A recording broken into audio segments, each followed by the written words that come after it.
ओम नमो भगवते वासुदेवाय। ओम नमो भगवते वासुदेवाय। ओम नमो भगवते वासुदेवाय। नारायण नमस्कृत्यं नरं चैव नरोत्तमं देवीं सरस्वतीं व्यासं ततो जयमुदीरये। नष्टप्रायेषु अभद्रेषु नित्यं भागवत सेवया भगवती उत्तम श्लोके भक्तिर्भवती नैष्टिकी। कृष्णाय वासुदेवाय देवकी नंदनाय च नंद गोप कुमाराय गोविंदाय नमो नमः। जय श्री कृष्ण चैतन्य प्रभु नित्यानंद श्री अद्वैत गदाधर श्रीवासादि गौर भक्ता वृंद। हरे कृष्णा कृष्णा कृष्णा हरे हरे, हरे राम राम राम हरे हरे। हरे कृष्णा कृष्णा कृष्णा हरे हरे, हरे राम राम राम हरे हरे। हरे कृष्णा कृष्णा कृष्णा हरे हरे, हरे राम राम राम हरे हरे। हरे कृष्णा। सभी का स्वागत है श्रीमद् भागवतम की कक्षा में। प्रातःकालीन श्रीमद् भागवतम रोज हम सुनते हैं और इसके संग करने से डे बाय डे हमारा जो है ना, जो चेतना शुद्ध होती जाती है। ये सब आप सब खुद महसूस भी करते होंगे। जो पहले थे और जो आज हैं, इसमें बहुत डिफरेंस होता है। रोज श्रीमद् भागवतम का संग 1 घंटा इसको निश्चित तौर से करना चाहिए, ताकि हम जो भगवत प्राप्ति के मार्ग में चल निकले हैं घर से, उसमें आगे बढ़ते चलें, कोई रुकावट ना आए, कहीं भटक ना जाए, कहीं छूट ना जाए ये रास्ता।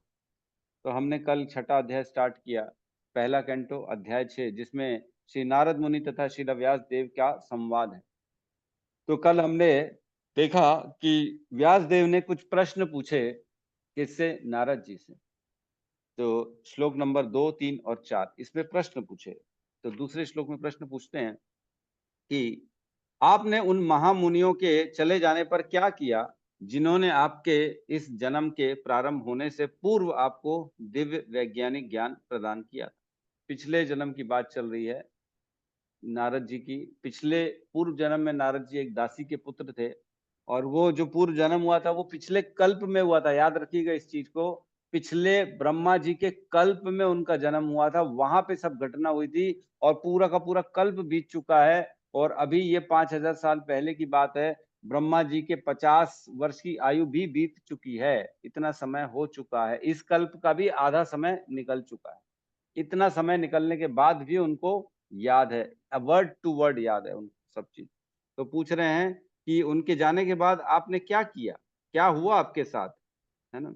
और तीसरे नंबर श्लोक में कह रहे हैं, हे ब्रह्मा के पुत्र, आपने दीक्षा लेने के बाद किस प्रकार जीवन बिताया, और यथा समय आपने पुराने शरीर को त्याग कर अपने अपने यह शरीर कैसे प्राप्त किया। अब उनसे पूछ रहे हैं कि दीक्षा तो ले लिया आपने, फिर कैसे समय बिताया दीक्षा के बाद, और उसके बाद आपने जो ये पुराना शरीर छोड़ा और ये नया शरीर कैसे प्राप्त हुआ आपको, है ना। और चौथे नंबर श्लोक में कहते हैं, हे महामुनि, समय आने पर काल हर वस्तु का संहार कर देता है, अतएव यह कैसे संभव हुआ कि यह विषय जो ब्रह्मा के इस दिन के पूर्व घटित हो चुका है, अब भी आपकी स्मृति में काल द्वारा अप्रभावित जैसे का तैसा बना हुआ है। ये कैसे पॉसिबल हो गया? काल तो हर चीज को खत्म कर देता है, समय रहते समय क्या करता है, धीरे धीरे हर चीज को फेड कर देता है। जो आज है वो कल नहीं होगा, ये यही समय की खासियत है। जो आज याद है कल भूल जाएंगे, सब चीज बदल जाती है समय रहते। तो ये तो समय की खासियत है, लेकिन आपके साथ समय ने अपना प्रभाव आपके केस में क्यों नहीं दिखाया? बहुत इंपॉर्टेंट प्रश्न है ये, है ना। ये सब समझना है हमको। तो अब आंसर्स में हम प्रवेश करेंगे आज से, श्लोक नंबर 5 से। तो अभी क्या है, बड़े इजी इजी हैं, तो हम फटाफट श्लोक रिसाइट करेंगे, अनुवाद पढ़ेंगे और आगे बढ़ते जाएंगे, जिसमें किसी में भी डिस्क्रिप्शन एक्सप्लेनेशन की जरूरत नहीं है, क्योंकि अब नारद जी अपनी कथा सुना रहे हैं, अपने बारे में बता रहे हैं। तो इसमें कोई बहुत ज्यादा डिटेल में डिस्कशन नहीं करना है, इसलिए हम फटाफट श्लोक पढ़ेंगे और आगे बढ़ते चले जाएंगे, है ना। तो आप सब साथ में श्लोक दोहराएंगे, अनुवाद पढ़ेंगे और आगे बढ़ते चले जाएंगे हम। ठीक है। श्लोक नंबर 5।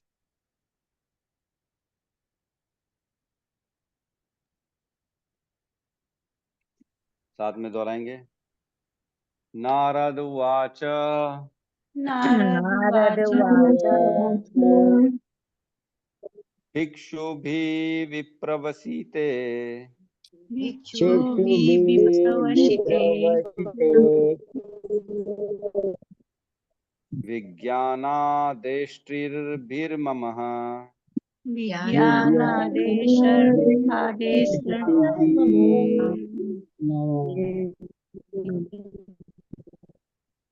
वर्तमानो व्यस्याध्ये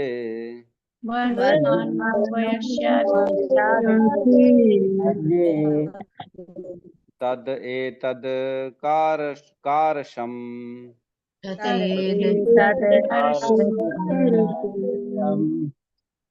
नारद उवाच भिक्षुभिः विप्रवसिते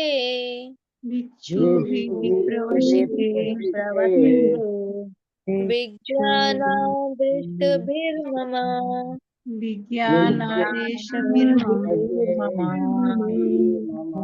वर्तमानो व्यसाध्ये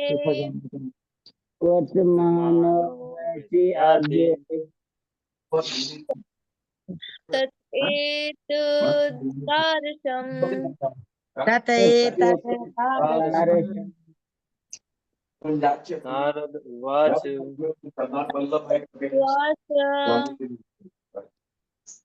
भिक्षुभिर्विप्रवसिते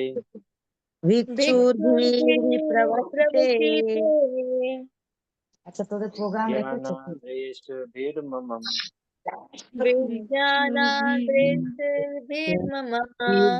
विज्ञानादृष्टभिर्मम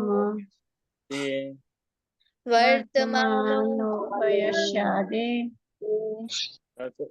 तत् कारसम्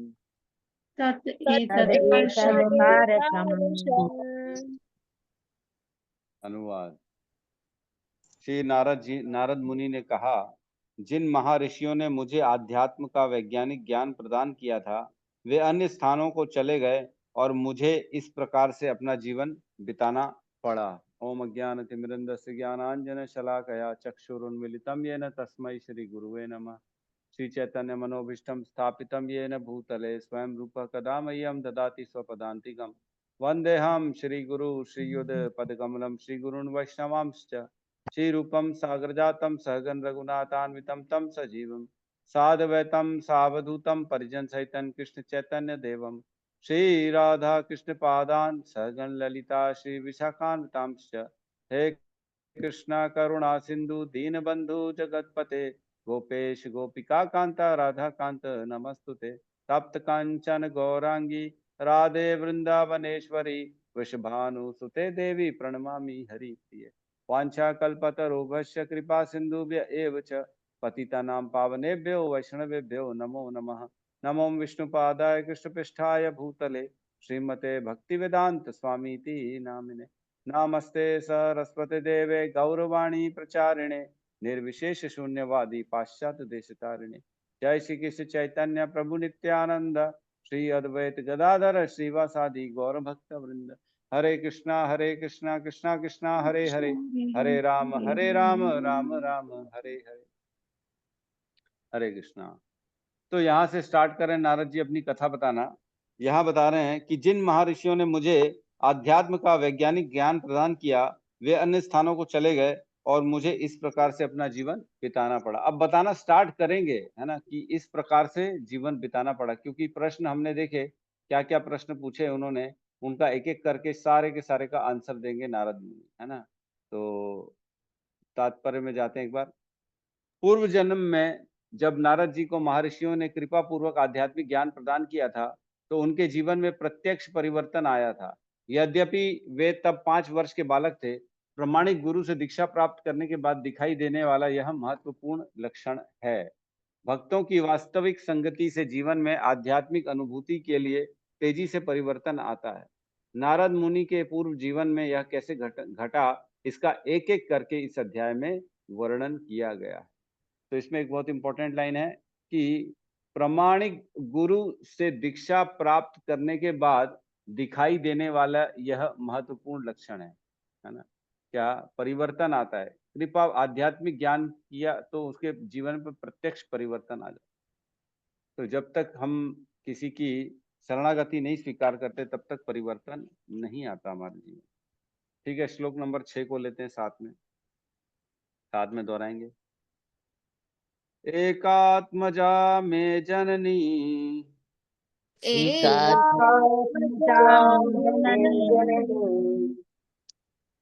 योषिन्मूढ़ा च किंकरी योषिन्मूढ़ा च किंकरी मय्यात्मजे अनन्यगतो मय्यात्मन्यगतो चक्रे स्नेहानुबंधनम् चक्रे स्नेहानुबन्धनम्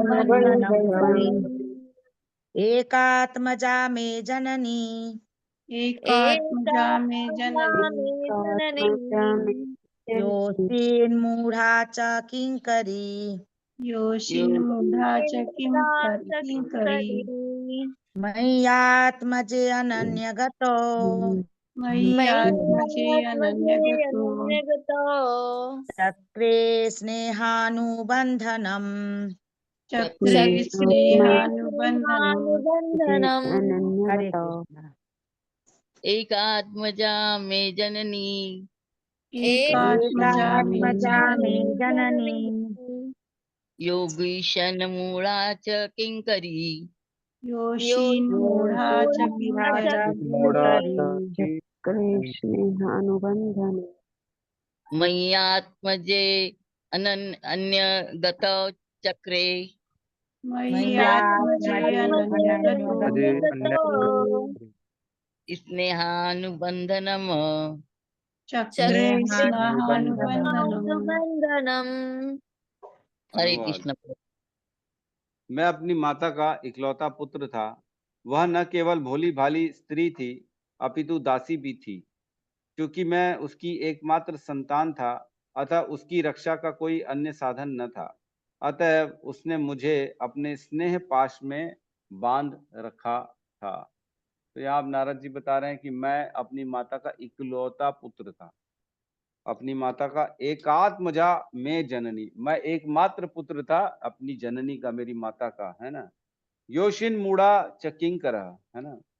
योशिन मूढ़ा च किंकरी, किंकरी का मतलब मैं जो होता है ना कि मैं आपकी क्या सेवा कर सकता हूँ। किंकरी मीन्स दास की भावना। तो बता रहे हैं कि वो जो थी वो दास की तरह काम करती थी, दासी थी मेरी माता जी। और मई आत्मजे अनन्य गतो, मई आत्मजे अनन्य गतो, उनके और कोई था ही नहीं, मैं और वो, बस उनका मैं, मेरा और वो, और कोई एक दूसरे के लिए नहीं था, रक्षा करने वाला कोई नहीं था हम दोनों का एक दूसरे के लिए। और क्या करे, चक्रे स्नेह अनुबंधनम, इस कारणवश उसका मुझ में बहुत स्नेह था। स्नेह क्या, बंधन था। तो यहाँ बता रहे हैं माता का पुत्र में जो स्नेह होता है और पुत्र का माता में जो स्नेह होता है उसकी चर्चा चल रही है। क्योंकि एकमात्र पुत्र थे, दासी थी वो, और कोई नहीं था उनका, तो इसलिए कह रहे हैं कि मैं अपनी माता का इकलौता पुत्र था और मैंने मतलब उन्होंने स्नेह से बांध के रखा था मुझे अपने साथ। तो प्यार जो होता है ना, ये बहुत बड़ा बंधन क्रिएट करता है ना। यहाँ बता रहे हैं अर्जुन को भी हमने देखा कि जब युद्ध की भूमि में गया तब वो उसको स्नेह का बंधन था। मैं कैसे अपने गुरु की हत्या करूं, मैं कैसे अपने दादा भीष्म पितामह की हत्या करूं जिन्होंने मुझे सब सिखाया। स्नेह के बंधन में बंधा हुआ था। हम सबके साथ यही होता है, हम सब अपने जीवन में कहीं ना कहीं अपने प्यार में विवश होकर गलत काम करते हैं। स्नेह अनुबंधनम, है ना। पुत्र के प्रति प्रेम होता है तो माता पिता पुत्र के लिए गलत भी करते हैं, है कि नहीं। पुत्र को अलाउ भी करते हैं, अच्छा ठीक है हमारा ही तो बेटा है, करने दो, कोई बात नहीं। ऐसा नहीं होना चाहिए। हमेशा धर्म के प्रति सचेत होना चाहिए, धर्म के खिलाफ कभी नहीं जाना चाहिए। धर्म के अलावा अगर कोई काम कर रहा है तो उसको मना करना चाहिए। हमको धर्म को फॉलो करना चाहिए, स्नेह में आके पाप नहीं कर लेना चाहिए। तो भगवान जो होता है ना, कहते हैं भगवान इस सृष्टि में भगवान के प्यार का स्वरूप क्या होता है इस सृष्टि में, तो कहते हैं जो माँ होती है ना, माँ के अंदर ऑटोमेटिक अपने बच्चे के प्रति प्रेम उत्पन्न कर देते हैं। तो माँ का प्रेम अपने बच्चे के प्रति जो होता है ना, ये भगवान के प्रेम का भौतिक स्वरूप है। भगवान हम सबको जिस हिसाब से प्रेम करते हैं ना, तो उसकी झलक हमको प्राप्त होती है माँ के प्रेम में। माँ का प्रेम जैसा बच्चे का होता है, भगवान उससे कई ज्यादा अपने सारे बच्चों को प्रेम करते हैं। हमने भगवत गीता में भगवान बताया ही है। भगवान बोलते हैं, पिता अहमस्य जगतो माता धाता पितामह वेद्यम पवित्र ओमकार ऋग साम यजुर एव च। 9वें अध्याय में बताते हैं भगवान कि मैं सबका पिता हूँ, मैं सबका माता भी हूँ। पिता अहम जगतो, पूरे जगत का मैं पिता हूँ, माता भी मैं हूँ, धाता भी मैं हूँ। मतलब पालन करने वाला जो होता है ना, फॉस्टर मदर फादर जो पालन करते हैं, जैसे यशोदा मैया पालन करी है लाला का, तो पालन करने वाला भी मैं ही हूँ और पितामह भी मैं हूँ, मतलब दादा भी मैं हूँ। मतलब सोचो, एक मात्र माँ का प्रेम हमको इतना ज्यादा लगता है, लेकिन अगर एक ही व्यक्ति में माँ का भी प्रेम आ जाए, पिता का भी प्रेम आ जाए, धाता का भी प्रेम आ जाए, दादा का भी प्रेम आ जाए, तो कितना बढ़ जाएगा वो। भगवान कहते हैं मैं हूँ, वो मैं हूँ, और वैसा ही प्रेम मैं सबको करता हूँ। भगवान करते भी हैं, तभी तो हमारे हृदय में बैठे हैं, और जो हम मांगते हैं वो सब प्रदान कर देते हैं। चोरी करनी है तो भगवान बोलते हैं अच्छा ठीक है चोरी कर। मर्डर करना है किसी का तो भगवान बोलते हैं अच्छा ठीक है तू कर ले, मैं तेरे साथ हूँ। हर पल हर जगह। सुअर की योनि में जाएंगे तो भी भगवान हमारे साथ जाते। कभी भी ये नहीं सोचना चाहिए कि ये निकृष्ट जीव है, बड़ा गंदा जीव है, ये है गंदा सुअर है, गंदा कुत्ता है, ऐसा नहीं सोचना चाहिए। क्योंकि ऐसा सोचना चाहिए कि मैं और उसमें कोई भेद नहीं, एक दिन मैं भी वही था। ये ध्यान रखना चाहिए कि ये जो सामने मेरे को सुअर दिख रहा है, कुत्ता दिख रहा है, बिल्ली दिख रहा है, ये एक दिन मैं यही था। ये जो सोच रहा है, ये जो कर रहा है, ये मैं ही कर रहा था, एक दिन ऐसा था, मेरे साथ ही था, मैं ही तो था ये। ऐसा सोचना चाहिए, तब परिवर्तन आ जाएगा दृष्टि में, देखने की सारी चीजों में परिवर्तन आ जाएगा। मच्छर काट रहा है तो सोचना चाहिए मैं भी एक दिन मच्छर था, मैं भी ऐसे ही काटता था लोगों को। अज्ञान था ना, मैं क्या करूं, मेरे को अक्ल नहीं थी। ऐसे सोचेंगे तो ठीक रहेगा। तो कहने का मतलब स्नेह अनुबंधनम, स्नेह जो होता है ना, एक बहुत बड़ा बंधन का कारण होता है, जिससे व्यक्ति जो होता है ना, अपने जो प्रिस्क्राइब्ड ड्यूटीज नहीं कर पाता, भगवान की भक्ति नहीं कर पाता। एक श्लोक आता है, हमने पढ़ा है श्रीमद् भागवतम में, उसमें कहते हैं धर्म स्वनिष्ठितः पुंसाम विश्वक्सेन कथासु यह न उत्पादयेत यति रतिम श्रम एव ही केवलम। जो भी हम अपना कर्म कर रहे हैं, जो भी धर्म के मार्ग में है, पितृ धर्म है, पुत्र धर्म है, स्त्री धर्म है, माता पिता भाई बहन धर्म है, अतिथि धर्म है, राष्ट्र धर्म है, जितने भी धर्म कर रहे हैं ना, तो क्या है, करते करते क्या करना है, न उत्पादयेत यति रतिम। अगर भगवान में रति उत्पन्न नहीं हो रही उसको करते करते, तो वो क्या है, श्रम एव ही केवलम, वो केवल और केवल व्यर्थ का श्रम है और कुछ। हमको हमारे कर्म ऐसे करने चाहिए कि हर कर्म में भगवान का स्मरण रहे। तस्मात् सर्वेषु कालेषु मन मम अनुस्मर युद्धस्य च मयि अर्पितो मनोबुद्धि माम एवेशस्य संचय। अर्जुन को बताया भगवान ने कि जो करते हो तुम ना, मेरा स्मरण करते करते। क्या करते हैं हम नहीं करते, करना चाहिए लेकिन। ठीक है, तो इसमें हम और ज्यादा चर्चा नहीं करेंगे, आगे बढ़ते हैं हम।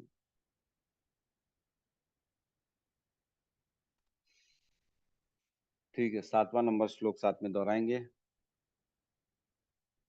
शाश्वतंत्र न कल्पासित शाश्वतंत्राण कल्पासित कल्पासितो योगक्षेमं ममेच्छति योगक्षेममेच्छति ईर्ष्या हि वशे लोको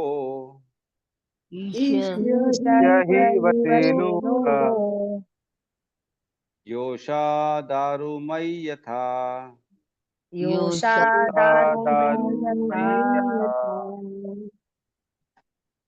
सा स्वतंत्रता न कल्प असीत शाश्वतंत्रा न कल्पासीत् शाश्वतन्त्राणकल्पासि योगक्षेमं मम इच्छति योगक्षेमं ममेच्छति ममेच्छति।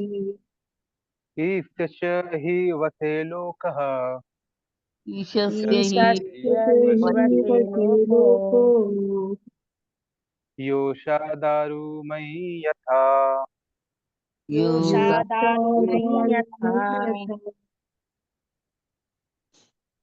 शाश्वतन्त्रा न कल्पासीत् सा स्वतंत्रता न कल्पासीत् योगक्षेमं ममेक्षति योगक्षेमं मम इच्छति ईशस्य हि वशे लोको ईशस्य हि वसे लोको योषा दारुमयि यथा योषा दारुमयी यथा। हरे कृष्ण। अनुवाद। वह मेरा लालन पालन अच्छी प्रकार से करना चाहती थी, लेकिन पराश्रित होने के कारण वह मेरे लिए कुछ भी नहीं कर पाती थी। यह संसार परमेश्वर के पूर्ण नियंत्रण में है। अतः प्रत्येक व्यक्ति कठपुतली नाचने वाले के हाथ में किसी काष्ठ की गुड़िया के समान है। बहुत अच्छा श्लोक है कि हर व्यक्ति जो है ना, केवल और केवल कठपुतली की तरह नाच रहा है। और कौन नचा रहे हैं? पूर्ण पुरुषोत्तम भगवान। जो हो रहा है हमारे साथ, जो सुख दुख आ रहे हैं, जो अच्छा हो रहा है, जो बुरा हो रहा है, व्यक्ति को लगता है मैं कर रहा हूँ, है ना। अहंकार विमूढ़ आत्मा कर्ता अहम इति मन्यते। अहंकार के कारण उसको लगता है कि करने वाला तो मैं हूं ना, मैंने पैसा कमाया, मैंने घर बनाया, मेरी पत्नी, मेरे बच्चे, मेरी डिग्री, मेरा ये, मेरा ओहदा। तो वो सब कठपुतली की तरह नचा रहे भगवान हमारे को, और हम नाच रहे, पता ही नहीं पड़ रहा है हमको। इतना सुख दुख में हम इन्वॉल्व हो जाते हैं कि हमको लगता है कि बस यही सबसे अच्छा है और कुछ नहीं, इसके पीछे कुछ नहीं। ऐसा नहीं है। हमको समझना चाहिए कि केवल और केवल स्क्रिप्ट लिखी जा चुकी है, हमको अपना किरदार निभाना है। हम तो केवल आए हैं नाटक में भाग लेने के लिए। अब अच्छा परफॉर्मेंस कर दें, अपने रोल अच्छे से निभा लें, बस यही हमारा कार्य है। इससे आगे का कार्य नहीं है। बाकी तो सब भगवान ने कर दिया। भगवान का स्मरण करते करते कठपुतली की तरह हमको नाचना है बस इस संसार। सुख मिले तो सुखी नहीं होना, दुख मिले तो दुखी नहीं होना। बस ये सोचना कि मेरे कर्म का फल ही तो है ये। मेरे जीवन में सुख और दुख क्यों आ रहा है? क्योंकि मैंने कहीं ना कहीं पूर्व जन्म में कुछ ना कुछ ऐसा कर्म किया था, जिसके अभिप्राय में आके मेरे प्रारब्ध बने हैं, और मेरे को ये सहना पड़ेगा। सहन करना चाहिए, बिल्कुल सहन करना चाहिए। परसों नरसों मैं महाराज जी के सामने बैठा था, हिज होलीनेस सिद्धार्थ स्वामी महाराज के सामने। तो ऐसी चर्चा चल रही थी। महाराज जी किसी को बता रहे थे कि जो प्रारब्ध में है उसको भोगना ही पड़ेगा। घर वालों के लिए बात चल रही थी। किसी के घर में भक्ति करने देते हैं, किसी को नहीं देते, किसी को मना करते हैं, किसी को बोलते हैं नहीं नहीं तुम ये मत करो, तुम वो मत करो। तो तकलीफ होती है सबको। तो महाराज जी बोल रहे थे उन तकलीफों से भगना नहीं है हमको, वो तकलीफों को सहन करना है। और हमको जो रोल मिला है, जो कर्तव्य मिला है, उस कर्तव्य को पूरा करना है किसी भी हाल में। और इतना तक बोल दिया महाराज जी ने कि अगर जरूरत पड़े तो भक्ति भी छुप छुप के करो, है ना। भक्ति जरूरत पड़े तो छुप के छुपा लो। अगर कोई आपको मना कर रहा है, कोई तकलीफ दे रहा है, भक्ति से किसी को परेशानी हो रही है, तो छुपा के करो भक्ति। लेकिन जो है ना, रोल अपना कर्तव्यों से छुटकारा, भगना नहीं है हमको किसी भी हाल। वो यहाँ बता रहे हैं कि हम सब कठपुतली हैं और भगवान के हाथों में, भगवान के द्वारा नाच रहे हैं हम लोग। और कह रहे हैं कि मेरी माता जो थी वो पर आश्रित थी, दूसरों पे आश्रित थी, क्योंकि वो दासी थी। वो चाह कर भी कुछ नहीं कर पाती थी। ठीक है, आगे बढ़ते हैं हम। श्लोक नंबर 8। अहम च तद ब्रह्मकुले अहं च तद् ब्रह्मकुले उषिवानास्तद उपेक्षया उषिवानस्तदुपेक्षया दिग्देश कालव्यक्तोपन्नो कालव्युत्पन्ना बालकः पंचहायन बालकः पंचहायन अहं च तत् ब्रह्मकुले अहं च तद् ब्रह्मकुले उषिवान् तद् उपेक्षया उषिवान् तदुपेक्षया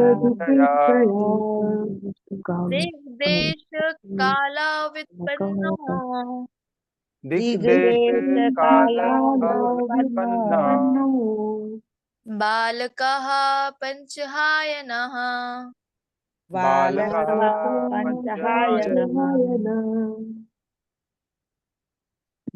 अनुवाद। अहं च तद् ब्रह्मकुले अहं च ब्रह्मकुले उषिवान् तदुपेक्षया उषिवान् उपेक्षया तदुपेक्षया दिग्देशकालाव्युत्पन्नो कालव्युत्पन्नो बालकः पंचहायनः। बालकः पंचहायनः। हरे कृष्ण। जब मैं मात्र 5 वर्ष का बालक था तो एक ब्राह्मण की पाठशाला में रहता था। मैं अपनी माता के स्नेह पर आश्रित था और मुझे विभिन्न क्षेत्रों का कोई अनुभव न था। मतलब सिंपल बच्चे थे, 5 साल के, आश्रम में रहते थे गुरु के, और उनकी माँ बस एकमात्र थी और उनको और किसी चीज की जानकारी नहीं थी नारद जी को। तो वही बता रहे हैं। हम आगे बढ़ते हैं। श्लोक नंबर 9 साथ में दोहराएंगे। एकदा निर्गताम गेहात एकदा निर्गतां देहात् देहात् दुहन्तिम निशिगाम पथि दुहन्तीं निशिगां पथि सर्पो आदशत पता स्पृष्टः सर्वोदस्पदस्पृष्टः कृपणां कालचोदितः कृपणां कालचोदितः।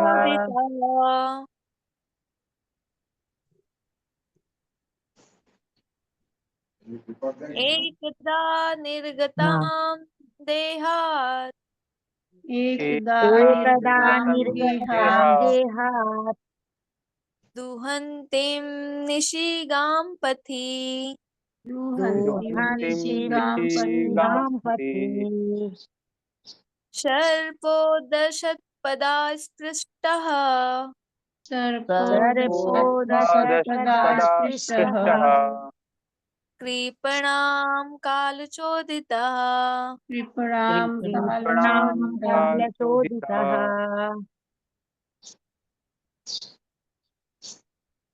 एकदा निर्गतां गेहात्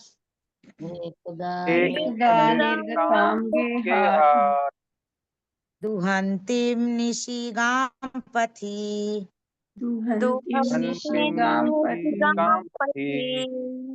सर्पोदस्पदास्पृष्टः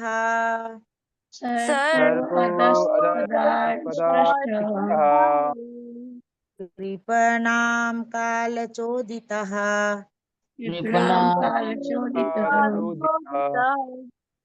हरे कृष्ण। अनुवाद। एक बार जब मेरी माँ बेचारी रात्रि के समय गाय दुहने जा रही थी तो परम काल से प्रेरित एक सर्प ने मेरी माता के पांव में डस लिया। तात्पर्य भी पढ़ ही रहते हैं। एक सत्यनिष्ठ आत्मा को ईश्वर के पास खींचे लाने की यह विधि है। बेचारा बालक केवल अपनी स्नेहमयी माता के देखभाल में रह रहा था तो भी उसकी माता को परम इच्छा के फल स्वरूप इस संसार से उठा लिया गया। जिससे वह बालक पूर्ण रूप से भगवान की कृपा पर आश्रित हो जाए। ये समझ में आ रहा है कि क्यों होता है ऐसा, हमारे अपने क्यों चले जाते हैं, ताकि हम भगवान की शरण में जा सके, है ना। 5 साल का बच्चा, बेचारी उसकी एक माता थी, उसको भी भगवान ने छीन लिया, है कि नहीं, कितनी खतरनाक बात है। लोग बोले कितना गलत हो रहा है उसके साथ भाई, इतने कम जीवन में, कितनी कम आयु में उसका सब चला गया, सब चले गया, अकेला पड़ गया बेचारा। ऐसे कोई भगवान को करना चाहिए क्या? गॉड गॉड इतना निष्ठुर क्यों है, भगवान इतना निष्ठुर क्यों है? लोग अपना अपना तर्क लगाते हैं, लेकिन इसके पीछे की परम कल्याण की, भगवान की भावना को नहीं देख पाते। भगवान चाहते हैं कि ये अब मेरे पास आए, ये मेरी शरण में आए, मेरे बारे में सोचे, तब जाके इसका उद्धार हो पाएगा। अगर इसको सुख मिलता रहेगा, इसको अपनों का जन का संग मिलता रहेगा, तो ये मेरे बारे में कब सोचेगा, कब मेरे बारे में परिश्रम करेगा, कब मेरे बारे में मेरी भक्ति में लगेगा, कब मेरा नाम जप करेगा, कब तपस्या करेगा। इसलिए भगवान अपनों को छीन लेते हैं। हम रोते रहते हैं, ओहो मेरे जीवन में मेरी माता चली गई, मेरे पिता चले गया, मेरा पति चला गया, मेरा पुत्र चला गया, हाय हाय इतनी कम उम्र में चला गया, ये कैसे हो गया। उससे शोक से उभर ही नहीं पाते हम।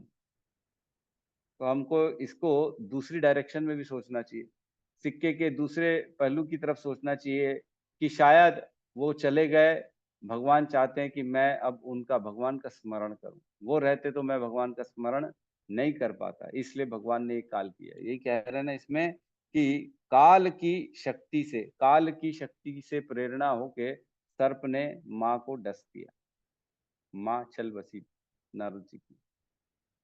ठीक है, तो हम यहाँ पे आज 9 नंबर श्लोक में आज को विराम देते हैं। कल 10, 11, 12, 13 जहाँ तक हो सका कल हम पढ़ेंगे। तो ये फटाफट फटाफट पढ़ने वाले हैं, तो कल हम 5, 7, 10 श्लोक ले लेंगे इकट्ठे और आगे बढ़ेंगे हम नारद जी की कथा में। किसी का कोई प्रश्न है तो हम ले सकते हैं।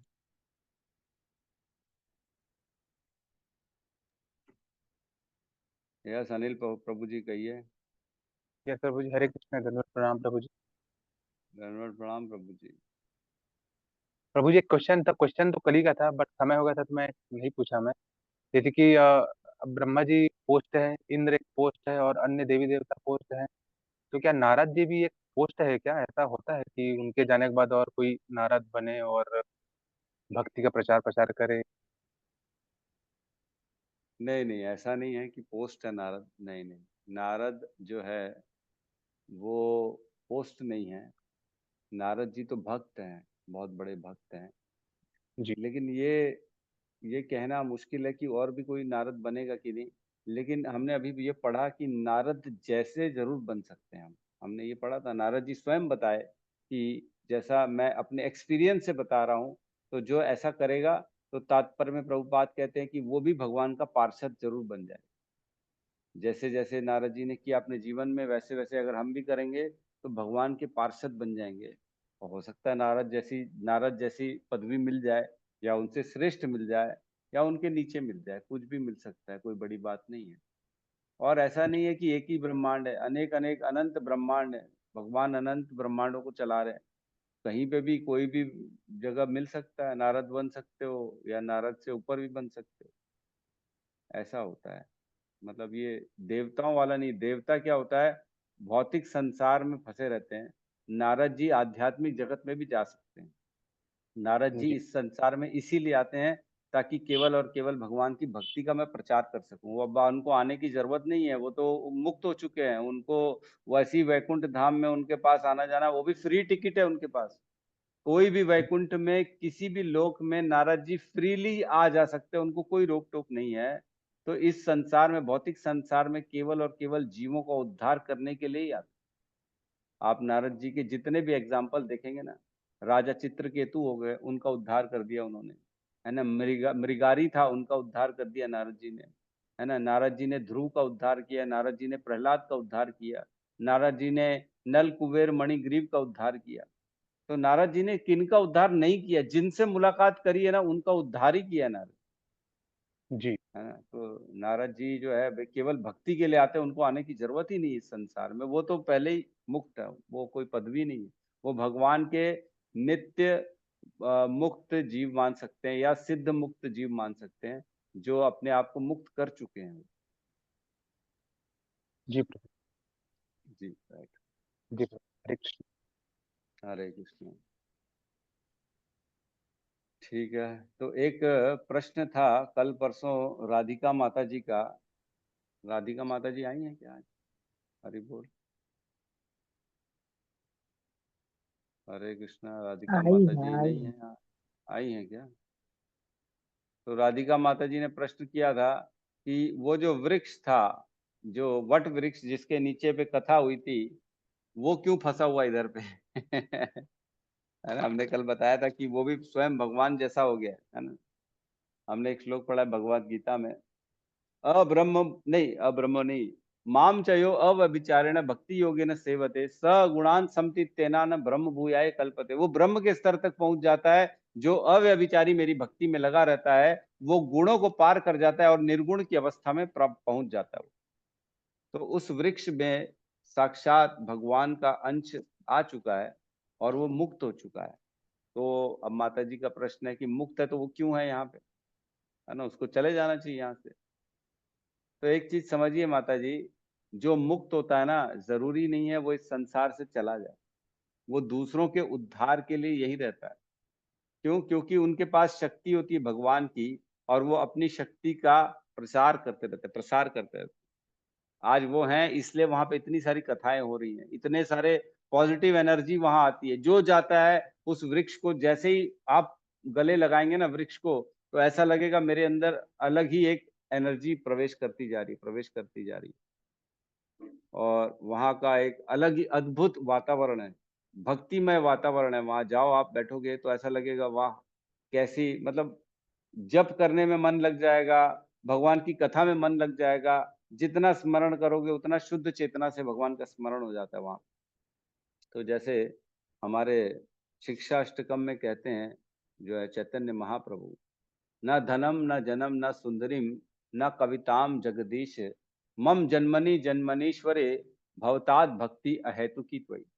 तो वो चैतन्य महाप्रभु कह रहे हैं कि मेरे को धन नहीं चाहिए, न धनम न जन्म, दोबारा जो है ना लोग बाग नहीं चाहिए मेरे को, फॉलोअर्स नहीं चाहिए मेरे को, न सुंदरीम न कविताम, मेरे को ऐसी पद प्रतिष्ठा नहीं चाहिए, ना मेरे को कोई सुंदरी चाहिए। मेरे को तो केवल और केवल अनेक जन्म दो, आप इस संसार में मेरे को जन्म दो, जन्मने जन्मनेश्वरे, हर जन्म मेरे को, लेकिन भगवान की भक्ति चाहिए। तो जो मुक्त पुरुष होते हैं ना, उनको कोई फर्क नहीं पड़ता वो संसार में है कि बाहर है, वैकुंठ में है। वो नरक भी चले जाएंगे और वहां पे भी भगवान की भक्ति करेंगे। वो कहते हैं मेरे को कहीं पे भी डाल दो, बस भक्ति चाहिए मेरे। राजा जनक जो थे, जब उनका शरीर छूटा, तब वो जा रहे थे वैकुंठ लोक। तो रास्ते में नरक से आवाज आ रही थी, उनको आवाज सुनाई दी नरक से कि अरे बाप रे, ये कैसे चीख रहे लोग नरक में। तो बोले रुको रुको, मेरे को देखना है नरक में क्या हो रहा है, इतनी आवाज क्यों आ रही है। तो जब नरक में लेके गए उनको, जनक महाराज को, तो जनक महाराज इतने पवित्र थे, इतने भागवत थे वो, कि उनको जो छू के हवा नरक में अंदर जाने लगी ना, तो नरक के सारे ताप खत्म हो गए। जैसे वो बाहर खड़े हुए नरक में, तो जैसे ही उन्होंने वहां पे अपना पहला कदम रखा और उनको छू के हवा नरक के अंदर प्रवेश करी, तो नरक के सारे ताप, जलते हुए तेल ठंडे पड़ गए, सारी सूर्य की जो रोशनी थी वो ठंडी पड़ गई, शीतल पड़ गई। सारे जो जो जिनको भी हम वो यमराज के दूत जिनको भी तकलीफ दे रहे थे ना, वो सब तकलीफ से उनका निवारण हो गया तुरंत उसी समय। तो आवाज आना बंद हो गया। तो जनक महाराज ने पूछा ये क्या हो गया। तो यमदूतों ने, जो विष्णु दूत थे उनके साथ, उन्होंने बताया कि आपके यहाँ कदम रहते ही आपकी पवित्रता ने यहाँ का वातावरण बदल दिया। आप इतने महाभागवत हैं, आप जहाँ जाते हैं वहाँ का वातावरण बदल देते हैं। इसलिए ये सब जो पापी और बेकार लोग हैं, ये इनको जो है तापों से रिलैक्स मिल गए इनको, क्योंकि आप यहाँ पे आ गए। बोले अच्छा ऐसा है क्या? तो बोले इन सबको उद्धार कर दो। तो बोले ऐसे कैसे उद्धार हो सकता है, ये तो सब पाप किए पूरे जीवन में। तो जनक महाराज ने कहा तो फिर मैं यहीं बैठ जाता हूँ। तो यमदूतों ने कहा, सॉरी विष्णु दूतों ने कहा, अगर आप अपने कुछ पुण्य इनको दे दें तो इन सब का उद्धार हो जाएगा, क्योंकि आप महाभाग हो। तो राजा जनक ने तत्काल अपने सारे अपने अपने पुण्यों में से कुछ पुण्य उनको निकाल के दिया और सबका उद्धार हो गया। तो कहने का मतलब ये है, जो भक्त होते हैं ना, वो वापस आते हैं दूसरों के उद्धार के लिए। उनके अंदर ये रहता है कि मैं जो पाया हूं, मैंने जो प्राप्त किया वो सबको मैं दूं, भगवान की भक्ति सबको दूं, इसलिए आते हैं वो दोबारा इधर इधर से। वो मुक्त हैं, उनको जरूरत नहीं है यहाँ रहने की, लेकिन वो रहते हैं ताकि दूसरों का उद्धार हो सके। ठीक है माता जी, मेरे ख्याल से आपके प्रश्न का उत्तर मिल गया होगा कि आज तक वो वृक्ष क्यों है यहाँ पे, है ना। ठीक है, तो बहुत बहुत धन्यवाद सभी का। हम क्लास को क्लोज करते हैं, यहाँ पे सब मिलके हरे कृष्ण महामंत्र का जाप कर लेते हैं। हरे कृष्णा हरे हरे कृष्णा हरे कृष्णा कृष्णा कृष्णा हरे हरे हरे हरे हरे हरे राम राम हरे हरे राम राम राम राम राम हरे हरे हरे हरे हरे हरे कृष्णा समस्त कृष्ण भक्त वृंद समस्त की भक्त वृंद की जय। जय जगत गुरु जगत श्री गुरु श्रील प्रभुपाद प्रभुपाद की की जय जय निताय निताई गौर गौर प्रेमानंदे प्रेमानंदे हरि हरि हरि बोल हरि हरि बोल हरि हरि हरि बोल बोल। हरि।